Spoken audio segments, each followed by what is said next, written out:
untuk memimpin doa. Sebelum mulai belajar pagi hari ini, marilah kita berdoa sama-sama. Bismillahirrahmanirrahim. Nawaitu ta'alluqa lillahi ta'ala wa lillahi jami'in walhamdulillahirabbil alamin. Sudah absen dulu ya. Ya. Naisila Putri, Hadir. Arina Manasikana, Hadir. Nadila Citra, Hadir. Hendra Mayawati, Hadir. Ramada Zulfia. Hadir. Sebelum memasuki materi yang akan Ustazah jelaskan, Ustazah ada beberapa pertanyaan buat kalian. Sampai mana kalian memahami tentang sistem pernafasan? Ya. Apakah manusia itu bernafas untuk bertahan hidup? Ya. Ya. Manusia itu bernafas menggunakan apa? Hidung, oksigen. Paru-paru. Selain manusia, makhluk hidup apa yang dia menggunakan paru-paru untuk bernafas? Kucing. Terus Kelawar.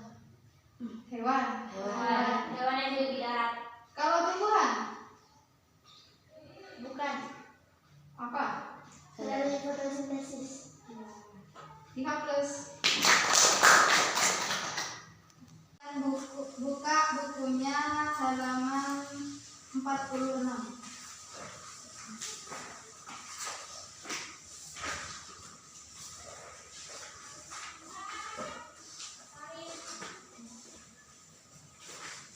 Sudah? Sudah. Oke. Di situ ada aktivitas 8.1. Ya, tujuannya untuk mengamati jumlah kekerapan atau frekuensi pernafasan. Silakan kalian pahami kemudian dipraktekkan. Ya, di situ ada pengulangan selama 3 kali. Waktunya untuk 1 menit. Ya, setelah kalian melakukan aktivitas yang barusan, ya di 8.7 yang dimana kalian melakukan menghitung ya atau bernafas secara normal atau seperti biasa dan hitung berapa jumlah nafasmu selama 1 menit. Itu diulang selama 3 kali pengulangan. Nah, dari situ organ apa saja yang berperan dalam pernafasan manusia? Hidung, paru-paru. Oke. Selanjutnya saya akan menjelaskan tentang organ pernafasan manusia. Organ pernafasan manusia yang pertama apa? Hidung. Yang dimana hidung merupakan Organ pernafasan yang langsung berhubungan dengan udara luar. Oke. Di hidung itu dilengkapi dengan apa aja? Rambut-rambut hidung, selaput lendir, dan rongga. Oke. Rambut-rambut hidung itu berfungsi untuk Menyaring partikel debu atau kotoran yang masuk bersama udara. Untuk selaput lendir itu fungsinya Sebagai bagasi dari masing-masing saluran bernafas, misalnya debu, virus, dan bakteri. konka, dia mempunyai fungsi Kalian terlihat dari fungsinya membawa udara yang terhirup dari luar dengan suhu tubuh atau menghangatkan udara yang masuk ke paru-paru. itu untuk organ pernafasan yang Hidung. ya. Yang selanjutnya setelah udara masuk ke hidung, kemudian udara akan masuk ke Faring. apa yang dimaksud faring? Organ pernafasan yang terletak di belakang posterior rongga hidung hingga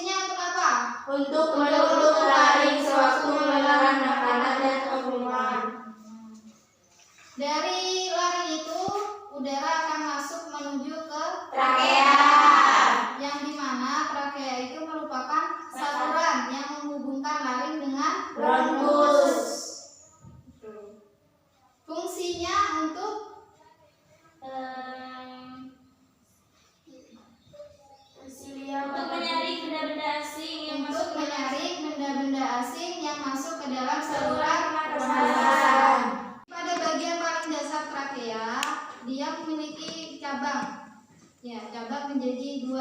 Perjabangan trakea tersebut itu dengan bronkus. Ya, jadi 2 cabang itu akan menuju ke bronkus. Masing-masing bronkus itu dia memasuki paru-paru kanan dan paru-paru kiri.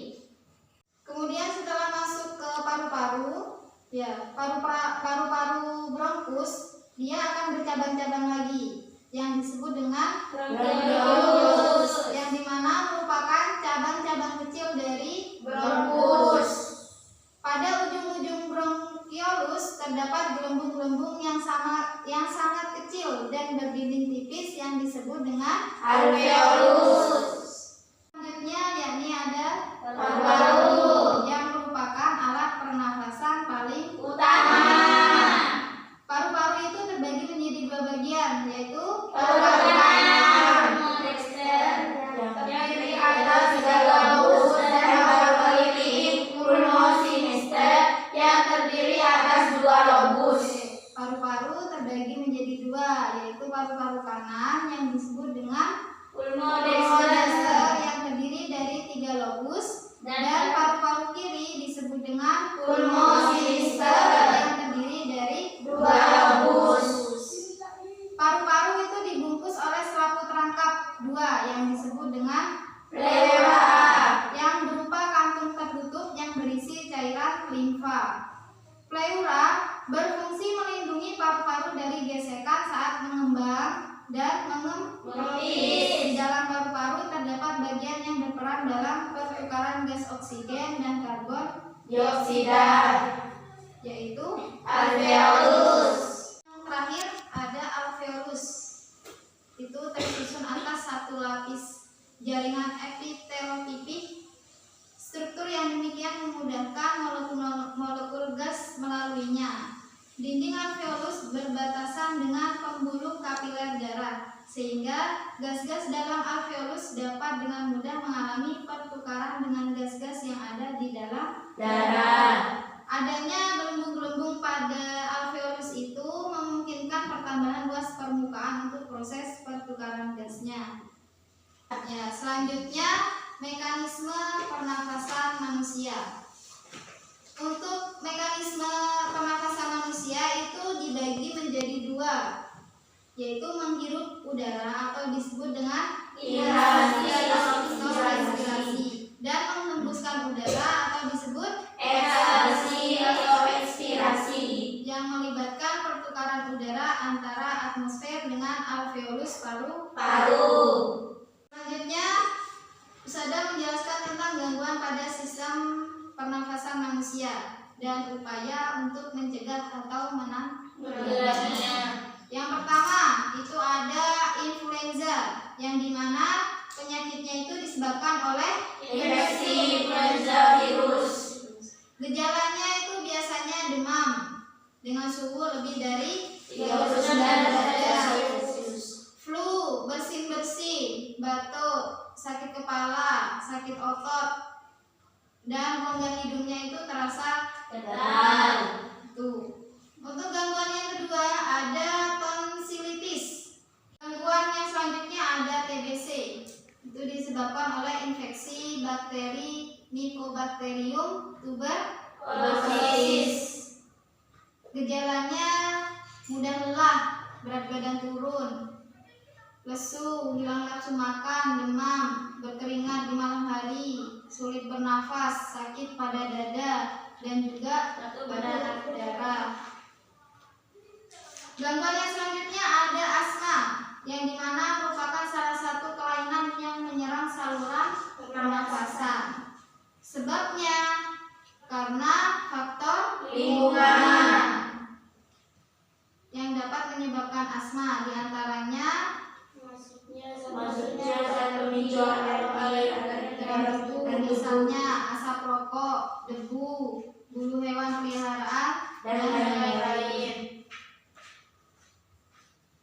Biasanya penderita asma itu akan mengalami batuk, ya, nafas berbunyi, nafas pendek, dan sesak nafas. Yang terakhir ada kanker paru-paru. Itu terjadi terjadi karena pertumbuhan sel-selnya yang tidak terkendali pada jaringan dalam paru-paru. Jika sel-sel tersebut tidak segera ditangani, akan menyebar ke seluruh paru-paru.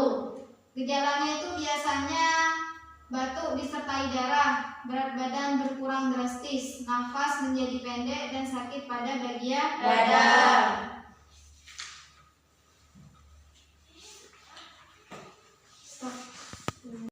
Itu beberapa penjelasan dari Ustazah.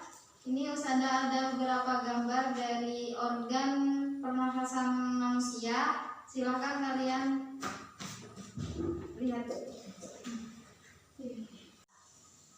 Di sini Ustazah akan memberikan beberapa video pembelajaran tentang sistem pernafasan manusia supaya kalian lebih paham lagi. Ya.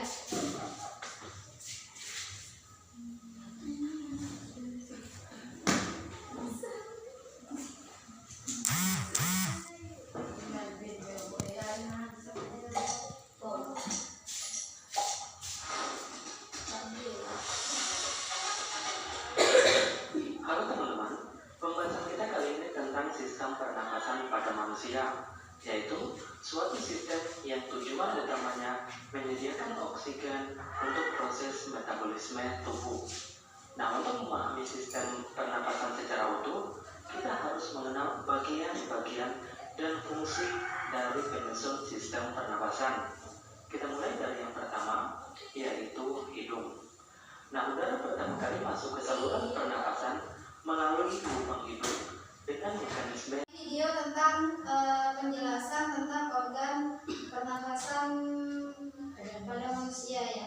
Ya, selanjutnya saya menunjukkan video tentang mekanisme pernafasan dada. Tadi ada dua, ya, ada dua yaitu menghirup dan juga menghembuskan.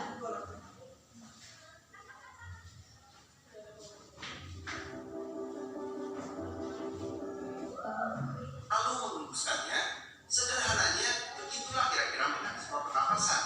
Tapi kadang ketika kita menjadi anggota paduan suara atau berlatih menyanyi, coach bilang, ayo gunakan pernapasan perut. Emang ada pernapasan perut? Atau ada pernapasan lain? Mulut kan? Atau dada? Atau malah nafas panjang, nafas pendek? Supaya lebih jelas, simak video berikut ini.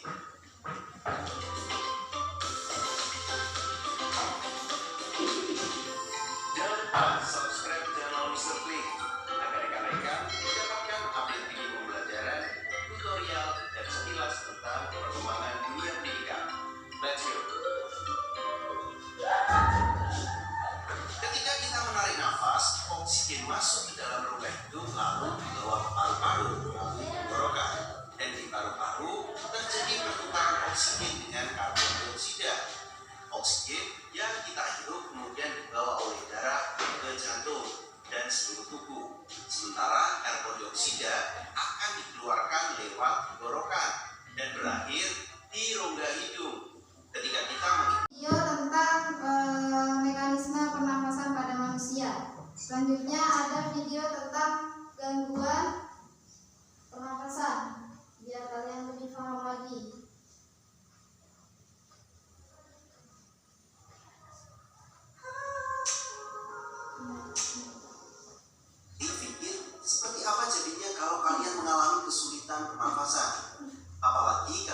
asma. Kamu pasti sudah familiar kan dengan istilah asma. Asma adalah penyakit yang terjadi karena penyempitan saluran pernafasan. Penyebab penyempitan saluran pernafasan biasanya disebabkan oleh alergi terhadap debu, pasir, bulu, serangga kecil, ataupun rambut.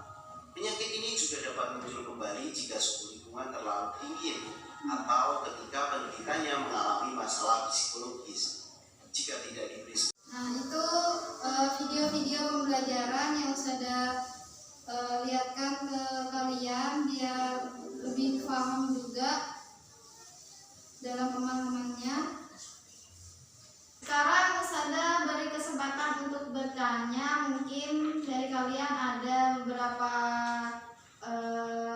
poin dari penjelasan Ustazah yang belum kalian pahami. Silakan bertanya. Paham?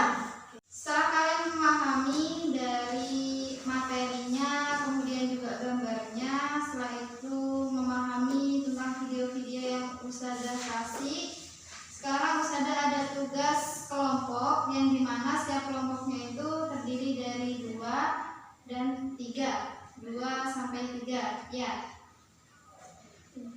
Ini tugasnya. Untuk kelompoknya silakan berdiri sendiri ya. Untuk itu petunjuk-petunjuknya kan sudah jelas ya di kertas lembarannya itu yang sudah sediakan.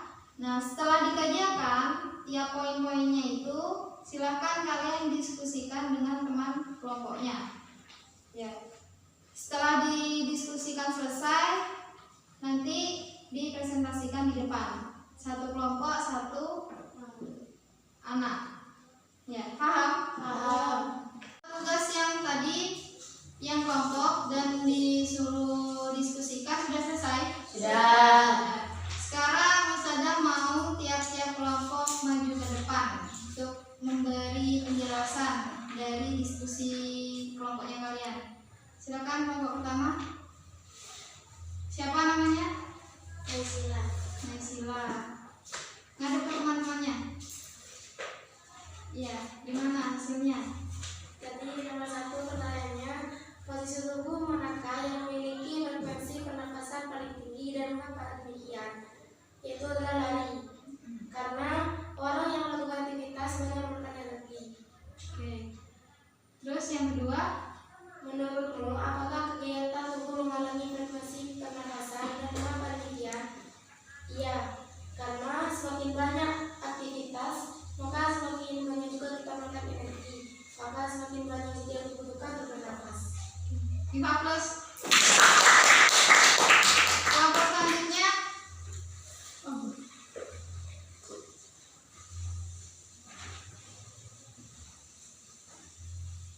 Namanya siapa? Yang bernama Lati. Jelaskan. Pertanyaan yang pertama tadi, posisi tubuh manakah yang memiliki frekuensi pernapasan paling tinggi? Lari. Jawabannya adalah lari. Mengapa demikian? Karena semakin berat atau banyak aktivitas yang dilakukan, maka semakin banyak oksigen yang dibutuhkan untuk bernafas. Setelah itu, pertanyaan yang nomor 2, menurutmu apakah kegiatan tubuh mempengaruhi frekuensi pernapasan? Jawabannya iya, mempengaruhi. Alasannya karena orang yang melakukan aktivitas memerlukan lebih banyak energi dibandingkan orang yang tidak melakukan aktivitas seperti duduk santai dan tidur-tiduran. 5+. Dari 2 kelompok yang memaparkan hasil diskusi kelompok mereka masing-masing. Nah, selanjutnya Ustazah akan menanyakan lagi apa ada beberapa yang ingin ditanyakan materi pernafasan ini. Tidak. Paham? Oke. Jadi organ pernafasan manusia yang pertama itu apa? Hidung. Selanjutnya Paru-paru. terus Taring. Trakea. Bronkus. Bronkiolus. Paru-paru. Alveolus. Oke. Organ pernafasan manusia yang paling utama itu apa? Paru-paru. Kemudian